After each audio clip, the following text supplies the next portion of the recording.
Boss screws me out of my big bonus, so I just stopped working while still getting paid for a year. Here's what happened. Subscribe to Am I the Jerk on YouTube and hit the bell for notifications.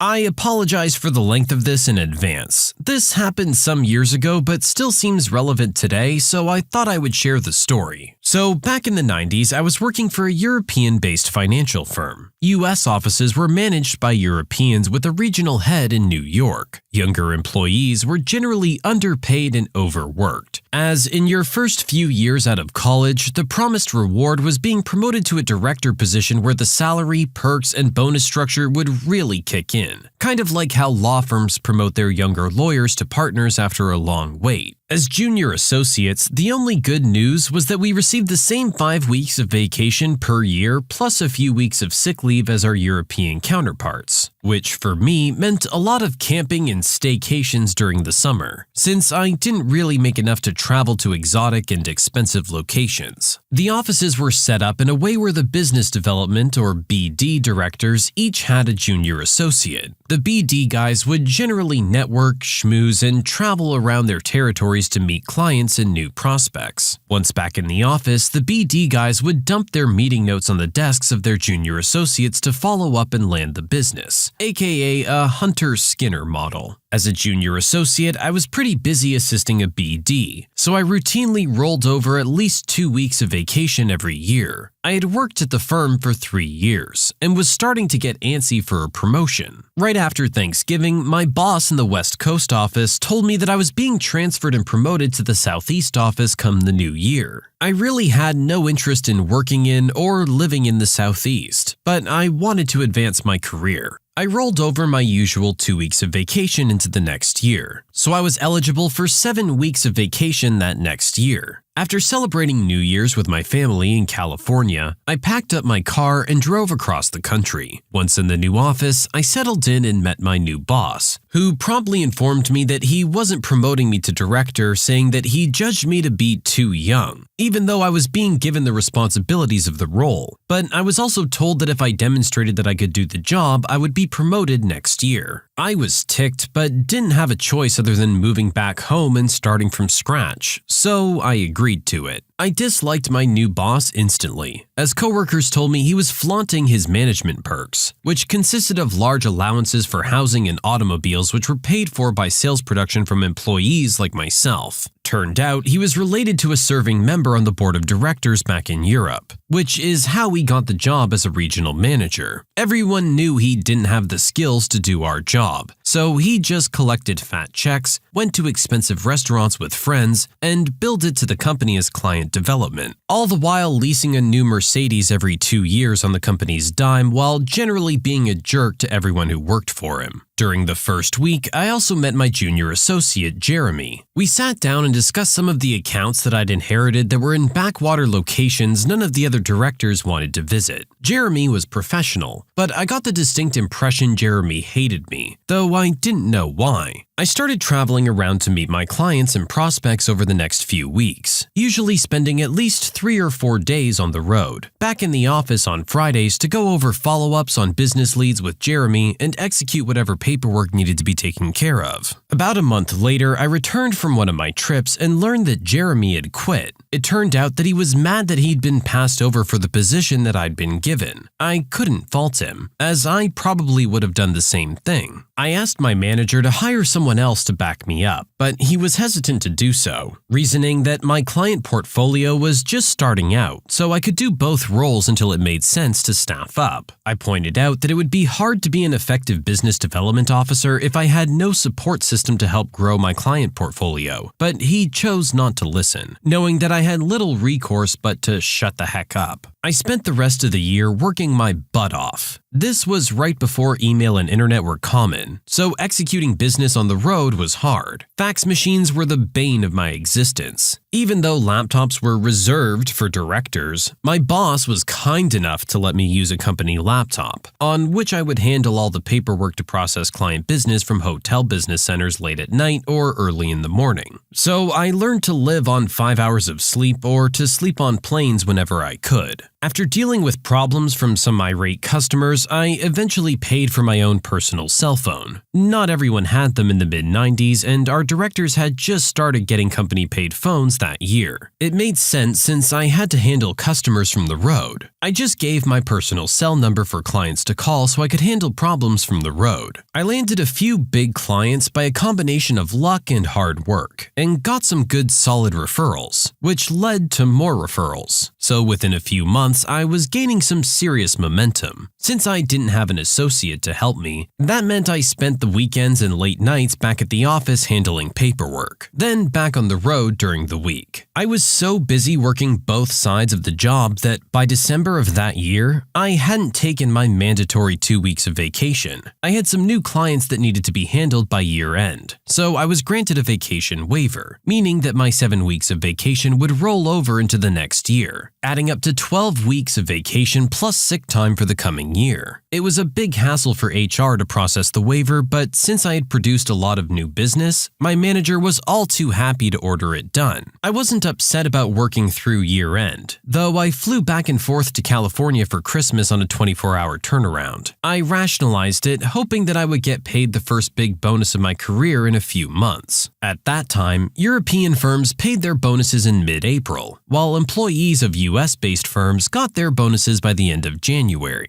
If you were planning on switching jobs early in the new year, working at a European firm meant that sometimes you left money on the table, aka golden handcuffs. So the timing of switching firms was important. I continued to work at my frenetic pace through April, taking no vacation as I was bringing in more and more clients and digging myself out of paperwork when I wasn't on the road. Finally, in mid-April, my boss called me in and announced it was time to discuss my bonus and annual review. I eagerly sat down, licking my chops because I was assuming my bonus would be equal to my base salary at least, if not double. He handed me a piece of paper, and it showed a number that was almost 90% less than what I was expecting for my bonus. I literally laughed out loud and told him it was a little late for an April Fool's joke, but he wasn't smiling. He proceeded to tell me how proud he was of me, but that since I wasn't a director, the bonus that I received was the maximum amount he would give me, as there wasn't any more money in the budget. I sat there in shock for a while, then kept asking the same question in different ways. Basically, why did he screw me on my bonus? It was like talking to a brick wall. I pointed out the scorecard that showed me as the best producer in the office, all the while having no junior associate. He wasn't having it. I was crushed, but then asked him if he was promoting me to director since I had demonstrated that I could produce, hoping that title would be a gateway into a big payday the following year. He shook his head and replied, "Maybe next year if you prove this year wasn't a fluke." It was a gut punch. He also rationalized that while my review was positive, I had some flaws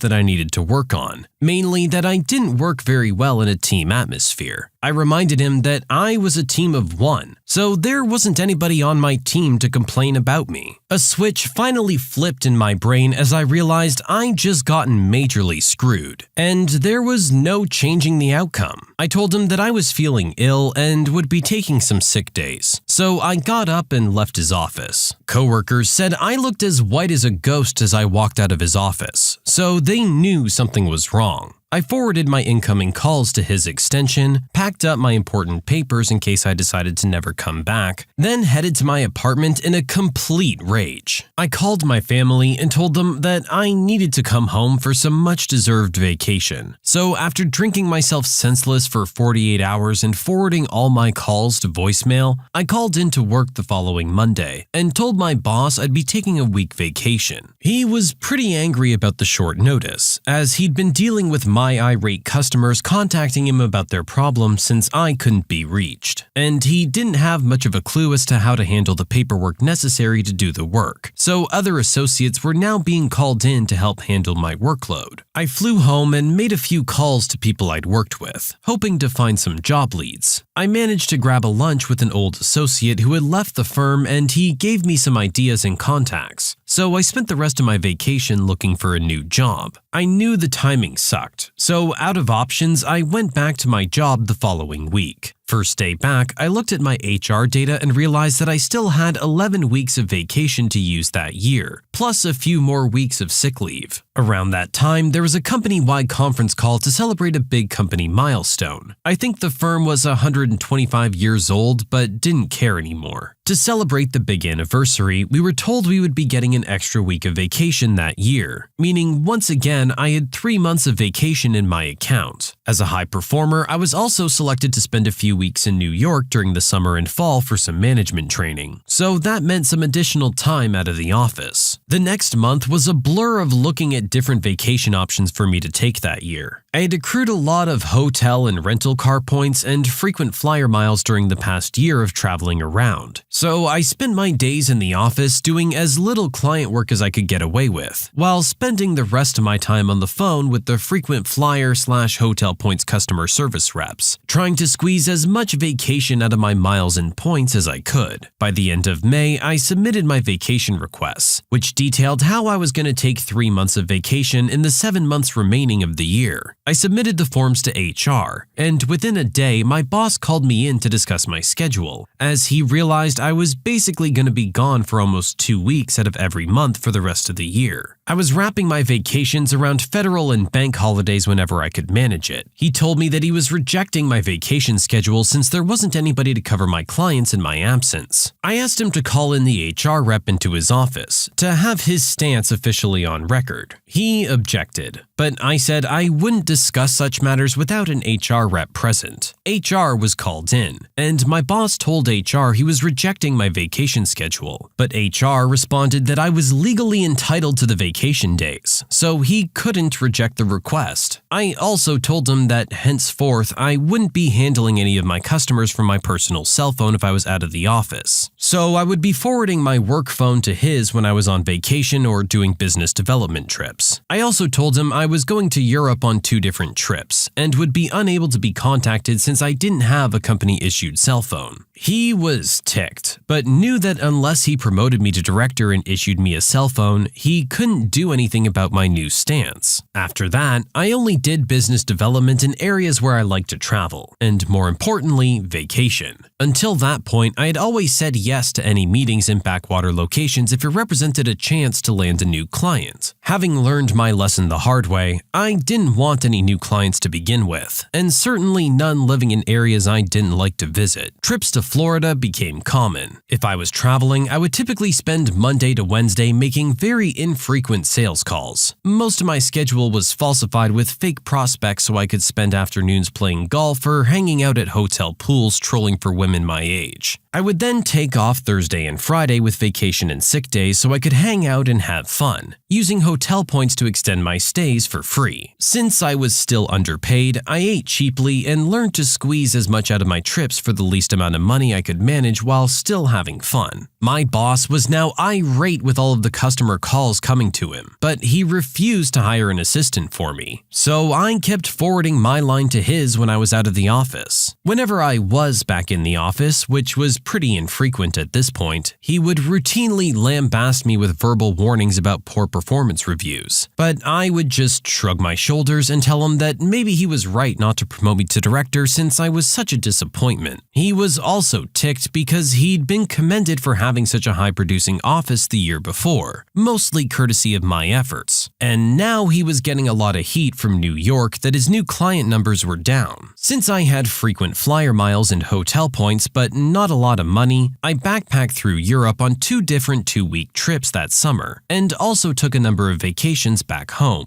diligently following up on job leads on the West Coast that I had cultivated whenever I was in the office. By October, I started to firm up some conversations with a prospective employer back in California, and finally received a concrete job offer in mid-November. I waited until December 15th to inform my boss that I was quitting the firm, and told him I'd be using my 2 remaining weeks of vacation and sick leave so that my resignation was effective immediately. He was surprised that I didn't wait until April to leave, but I laughed, telling him I knew he was going to screw me on my bonus anyway, so the money wasn't worth waiting around for. He then asked me to stay through the end of January in order to give him time to hire and train an assistant or a replacement to handle my clients. I refused, noting that Jeremy had quit 20 months before, so he had plenty of time to prepare for this eventuality. As I was packing up my office and informing my coworkers about my departure, I got a knock on my office door from the HR rep as he wanted to conduct an exit interview. He closed the door and I aired out all of my dirty laundry. I told HR the firm had lost me when my boss screwed me on my bonus, repeating the story that there wasn't any money in the budget. The HR counterpart shook his head and laughed at my boss's stupidity, noting that since Jeremy had been an employee at the beginning of the year I'd arrived, his salary and bonus was actually in the budget for the whole year. As such, my boss could have allocated that amount that he would have paid Jeremy to my bonus, which probably would have kept me reasonably happy. Instead, he decided to screw me over.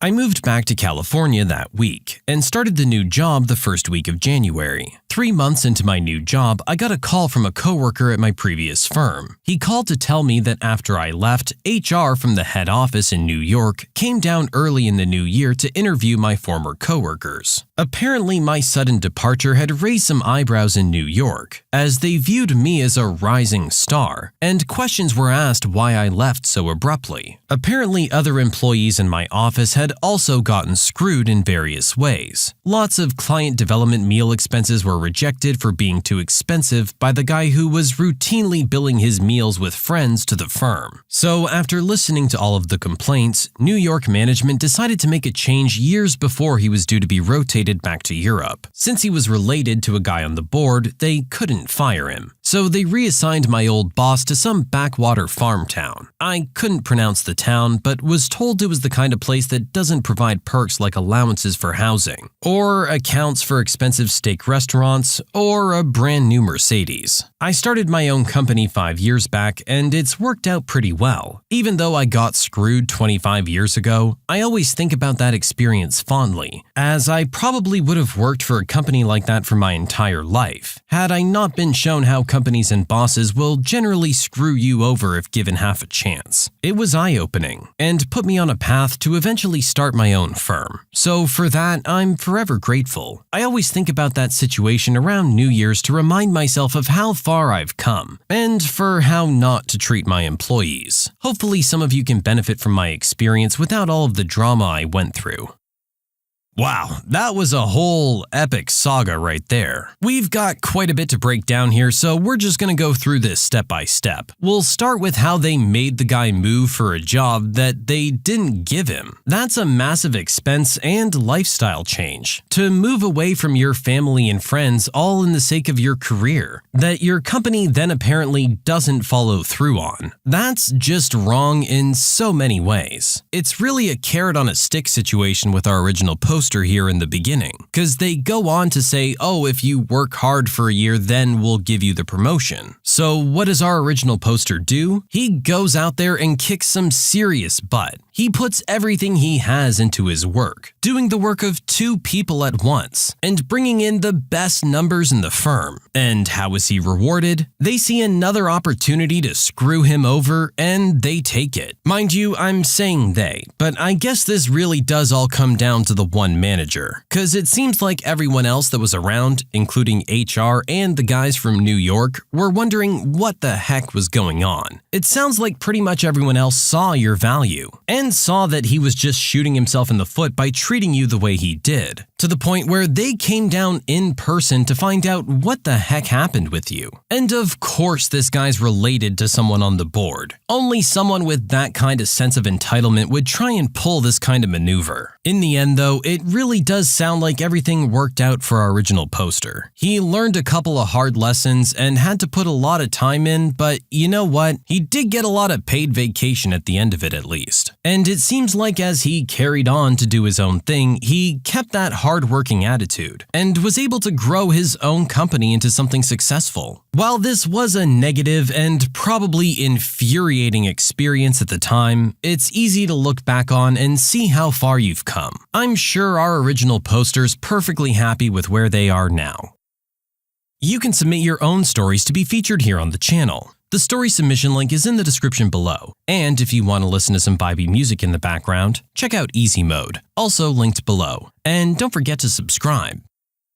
My boyfriend's throwing a tantrum because I bought him a birthday present. My boyfriend turned 21 last week and I bought him a new video game he'd been wanting and a t-shirt. He started ignoring me and left me on red after that. I asked him what was wrong, and he finally said that it was unfair that I got him birthday presents because now he's gonna have to get me something for my birthday, and that I was being manipulative. I told him, no, you don't have to get me anything for my birthday, but I'd like to spend some time with you that day. But he just said that it was a jerk move that I got him gifts. He says I was trying to make him feel obligated. I told him it's the thought that counts and that he doesn't have to get me anything, but that if he does, I'd be happy with just a card. But he keeps saying he's unsure he can deal with a materialistic girlfriend. Was I wrong that I got him gifts? I can't understand anymore.